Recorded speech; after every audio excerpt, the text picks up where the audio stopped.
Florida's broken sentencing system designed for fairness, it fails to account for prejudice. This story has been updated from an earlier version. By Josh Solomon, Emily Lacaze and Elizabeth Johnson. Graphics and site development by Jennifer Borazin and Dakla. Photos and video by Dan Wagner. Justice has never been blind when it comes to race in Florida. Blacks were first at the mercy of slave masters. Then came Jim Crow segregation and the Ku Klux Klan. Now, prejudice wears a black robe.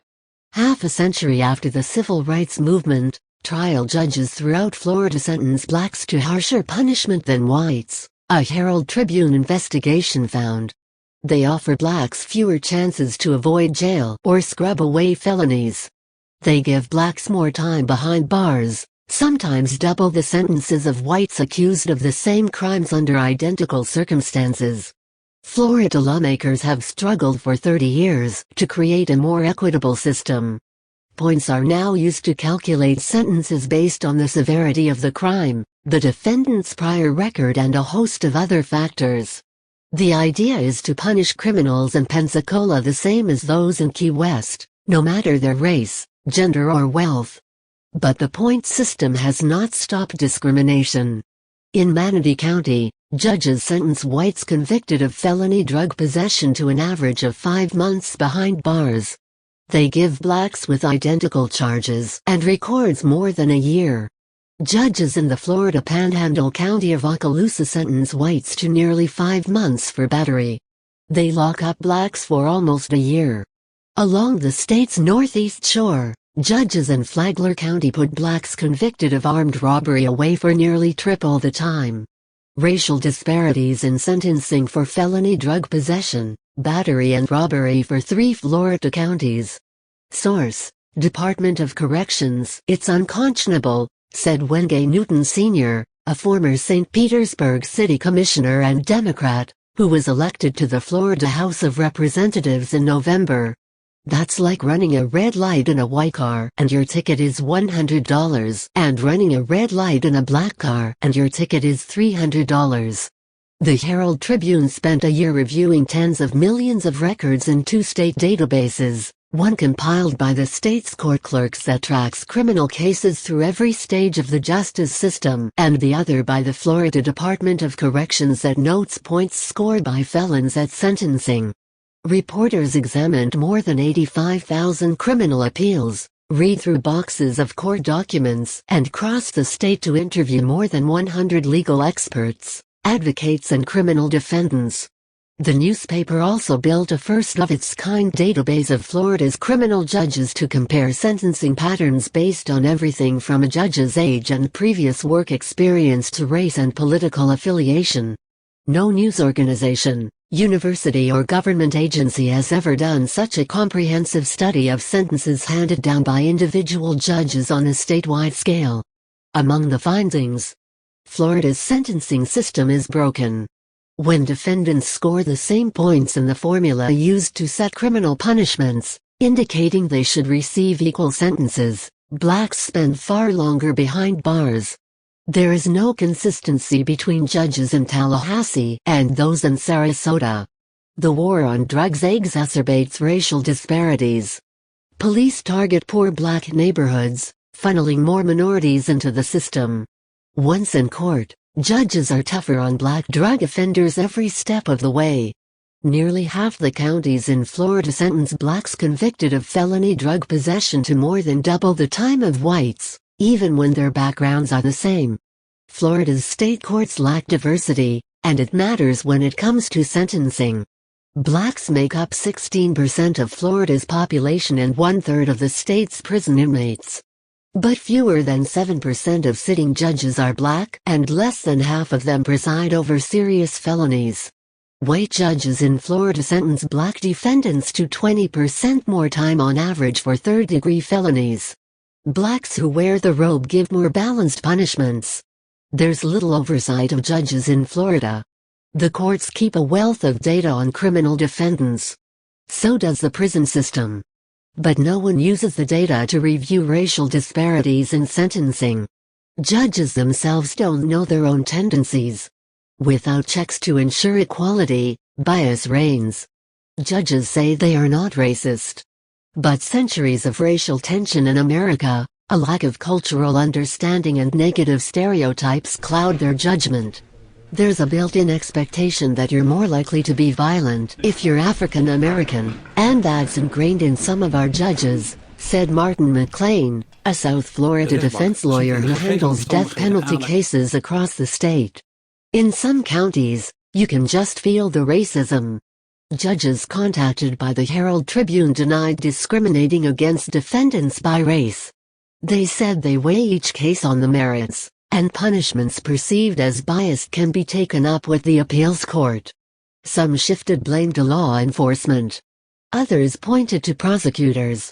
The public thinks judges get to do whatever they want, and that's just not accurate, said Lee Howarth, a retired senior judge in Sarasota and former chief of the 12th Circuit.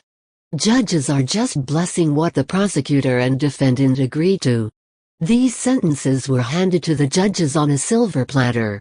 There's only a tiny percentage where I think the judges could be responsible for the disparities with things like age, gender or race.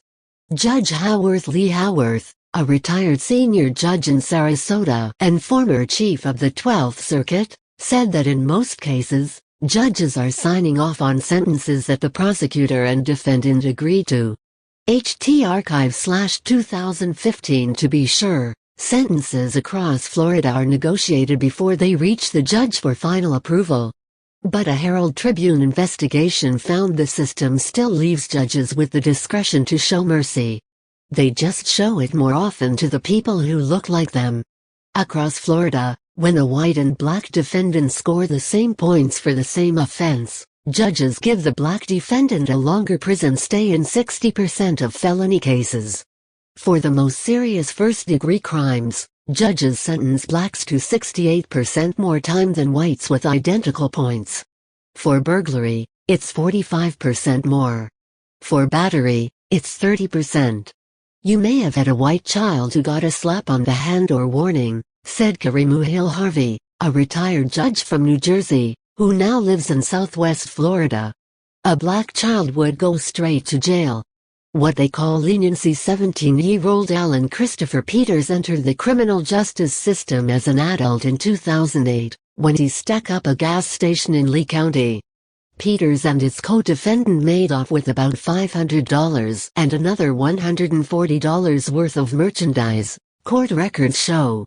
The Cape Coral man, who carried a gun, was charged with armed robbery with a deadly weapon. The spreadsheet calculations determined 4 years was the lowest permissible prison sentence that the court could levy. Ignoring the guidelines, prosecutors and defense counsel agreed to a plea deal that called for no jail time. Judge Joseph A. Simpson, who took over the case from Judge Edward Voles Jr., concurred. Simpson sentenced the white teenager to probation without any incarceration. Judge Voles was not so lenient with Zacchavius Sturgis. Alan Peters. Zacchavius Sturgis. Just before 9 a.m. on a Monday in 2012, two men wearing black hooded sweatshirts and ski masks entered a Lee County convenience store and demanded money. They were armed with guns. They grabbed $300 from the register. They took the store clerk's wallet and jewelry.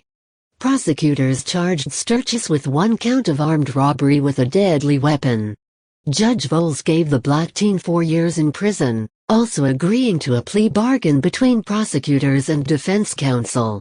Both Peters and Sturgis have 3 confidential crimes on their juvenile records, which were not taken into consideration. Both were convicted of armed robbery in the same county. Both signed plea deals to avoid trial, and both were 17 at the time of their offenses. Both scored the same points. Nothing in public documents provides an explanation for why they were treated differently. Peters' file has been destroyed, according to the state attorney's office. My lawyer at the time said this was the best deal I was going to get, Sturgis said. I guess that's what they call leniency. The disparity between the two cases is not unusual. Since 2004, Lee County judges sentenced black defendants convicted of robbery to an additional 16 months on average compared with whites who scored the same points. Experts say similar outcomes play out in courtrooms across Florida. I have 2 kids. One is a white kid from the suburbs. The judge sees that the kid kind of looks like his son and talks like his son, and the judge thinks, this kid is a good kid. I'll give him a second chance, said Howard Finkelstein, Broward County's public defender. Second kid is urban, has a bounce in his step, from a poor community. When he speaks, his tone is a little different, and the judge thinks, this kid has a bad attitude. I'm not going to give him a second chance. Sarah Miles, a spokeswoman for the 20th Circuit, wrote in an email statement that judges in Lee County strive to avoid any appearance of bias or partiality. I can tell you that our judges sentence defendants according to sentencing guidelines and state statutes, Miles said in the email. They do not take any bias into consideration. In the wilderness for a very long time, Nassau County deputies arrested Timothy Blount for selling 5 grams of cocaine to NU,